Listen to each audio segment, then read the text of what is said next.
tackle high levels of unemployment while transforming our economy. The many skilled Zimbabweans who have left the country over the years for a variety of reasons must now come into the broad economic calculus designed for our recovery and the takeoff as a nation.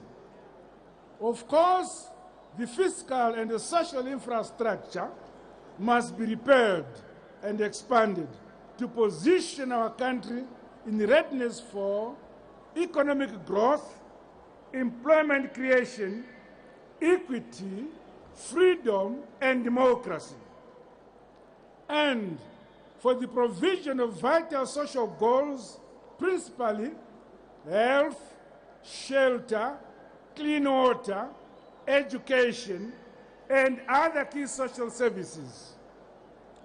Our quest for economic development must be premised on our timeless goal to establish and sustain a just and equitable society, firmly based on our historical, cultural, and social experience, as well as on our aspirations for better lives for all our people.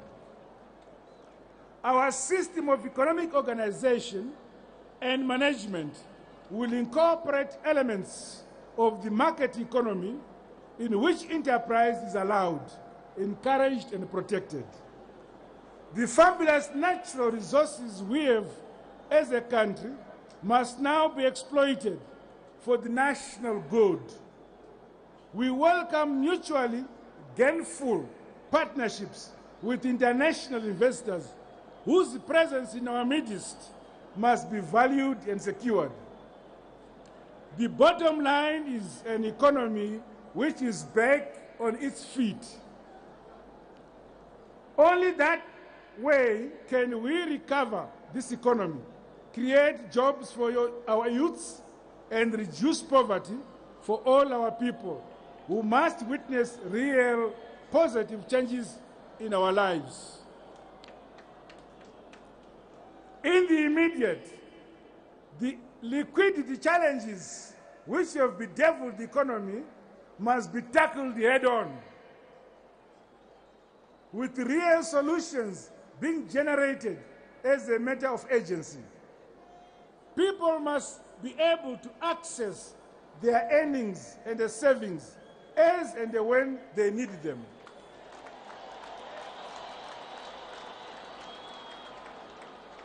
As we focus on recovering our economy, we must shed misbehaviors and the acts of indiscipline which have characterized the past.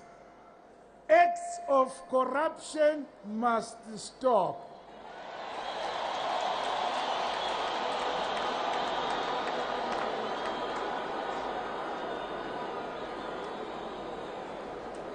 Where these occur, swift justice must be served. We have to aspire to be a clean nation, one sown to high moral standards and deserve rewards. On these ideals, my administration declares full commitment, warning that grief awaits those who depart from the path of virtue and a clean business. To our civil servants, it cannot be business as usual. You now have to roll up your sleeves in readiness to deliver. We have an economy to recover, a people to save. Each and every one of us must now end their hour, their day, their week, and their month at work.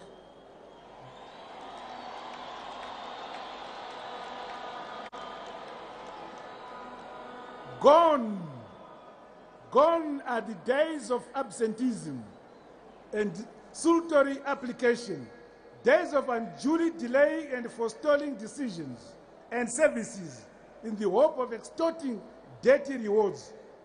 Those days are over.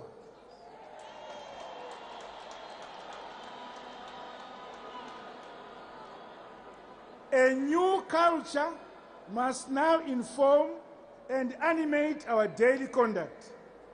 Our offices must speedily answer questions and generate solutions awaited by our customers, be they our citizens or well-meaning outsiders who want to join in our economic recovery.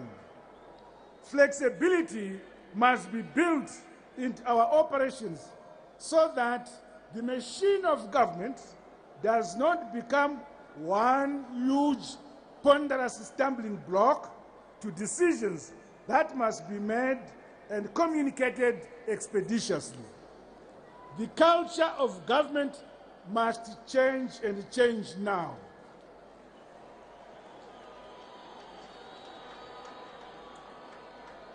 Recognizing the pivotal role that exports play in generating much needed foreign currency, government will ensure relaxation of export procedures whilst vigorously ensuring the reduction of all costs associated with the conduct of international trade. The establishment of special economic zones will be accelerated in order to attract investment and increase exports. The maintenance of economic stability and confidence amongst the transacting public, the local business community, and foreign investors remains key to our reform agenda. My government will ensure financial sector viability and stability.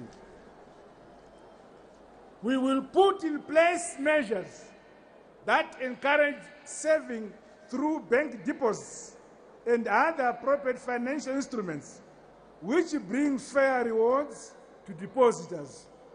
The current banking culture, where costs are levied on depositors, must come to an end.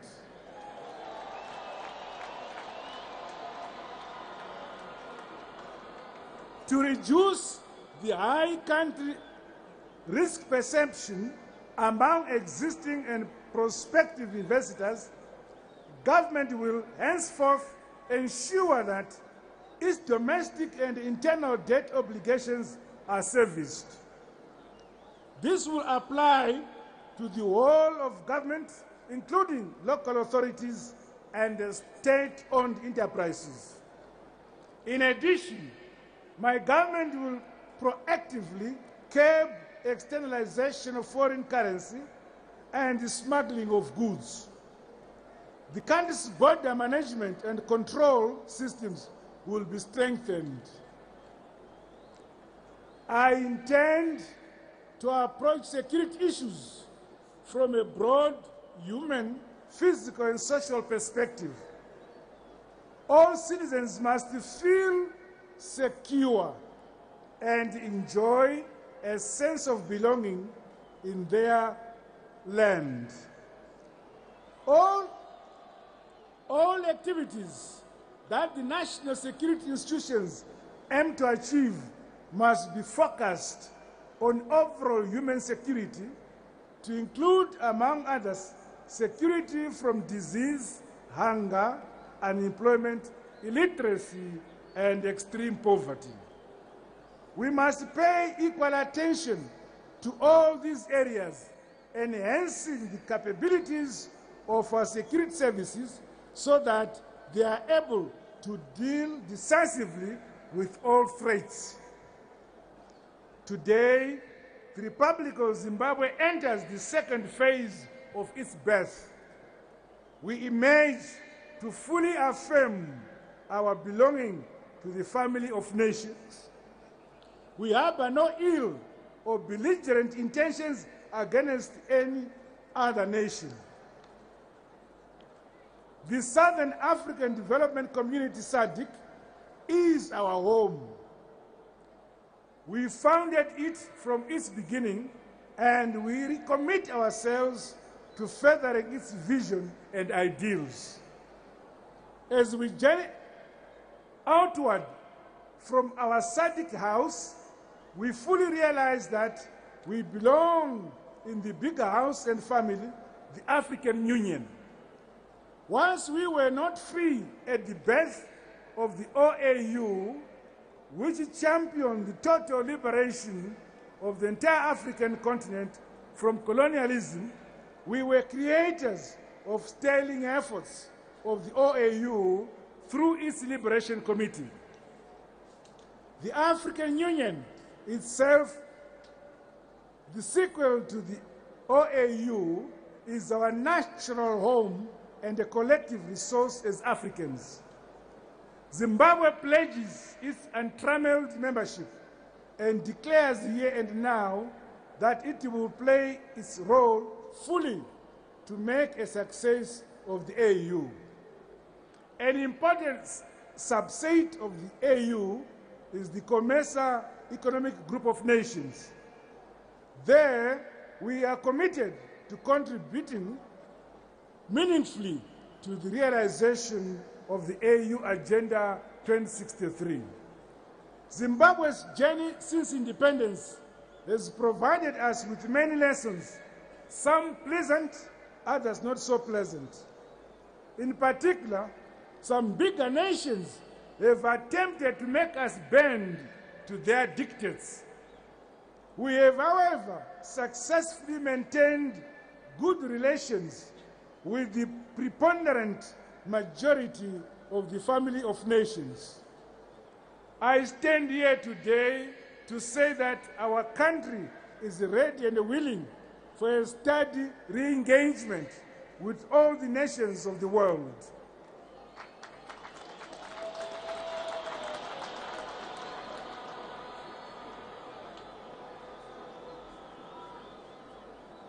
As we build a new democratic Zimbabwe, we ask those who have punished us in the past to reconsider their economic and political sanctions against us.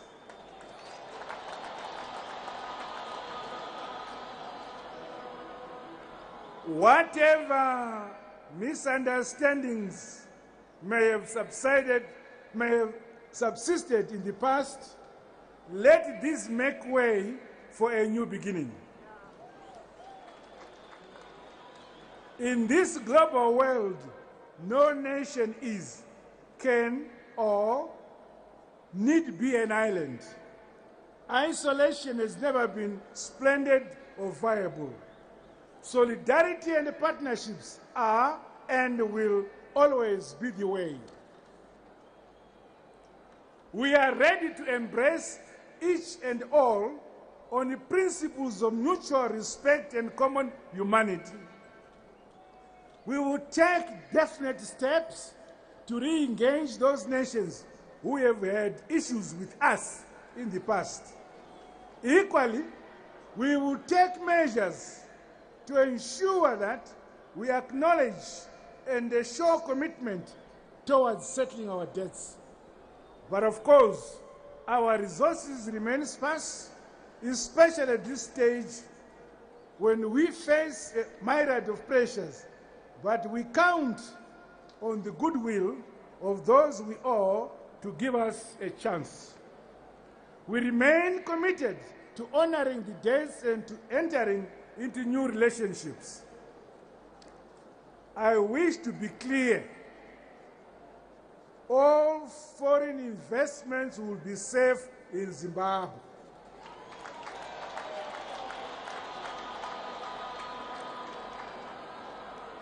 We will willfully abide by the terms of bilateral investment promotion and protection agreements, which we have concluded with a number of nations. I ask you to join us in exploiting our potential to make a difference in the lives of our people. The United Nations is the home of all the nations on this planet. We will contribute to the overall thinking and management of world affairs. Our plain talk arises from our deep convictions and desire to help build world peace. We join the rest of the continent in calling for reforms in the United Nations system so the world body becomes truly representative and thus commands universal respect. Zimbabwe will continue to contribute to international peace and security, urging the granting of full statehood and freedoms to the Palestinian and Sahrawi peoples. Let us together honestly address the sources of instability and terrorism in many parts of the world, all within the framework of the United Nations. Honorable guests and people of Zimbabwe, I wish to thank all of you here and elsewhere who wished us a peaceful transition.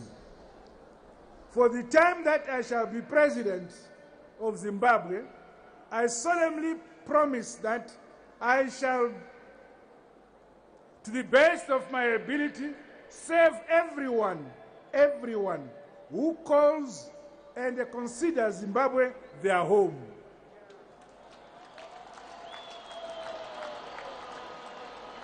I encourage all of us to remain peaceful, even as preparations for political contestations for next year's harmonized, free and fair elections gather momentum. The voice of the people is the voice of God.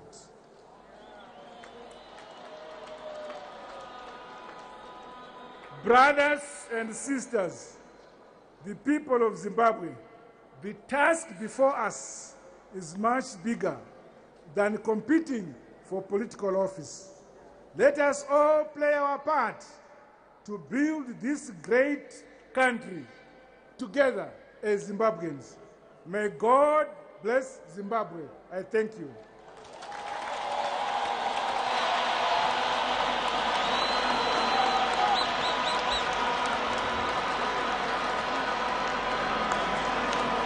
A big round of applause for the address by the President.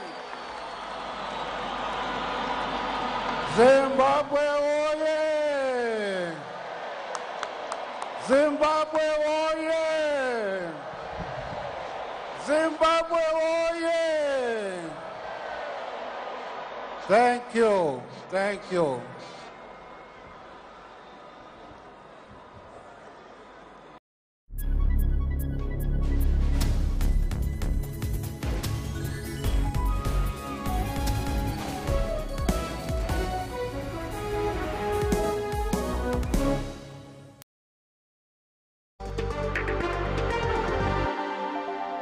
You're watching the news at 1. Thanks for staying with us, and we welcome back our 404 viewers. Now, the Industrial Development Corporation says it will take legal action against the Gupta family's Oak Bay resources. This after Oak Bay reportedly missed a midnight deadline on Thursday to pay back a 293 million rand loan from the IDC or risk litigation. The IDC loaned Oak Bay the money in 2014.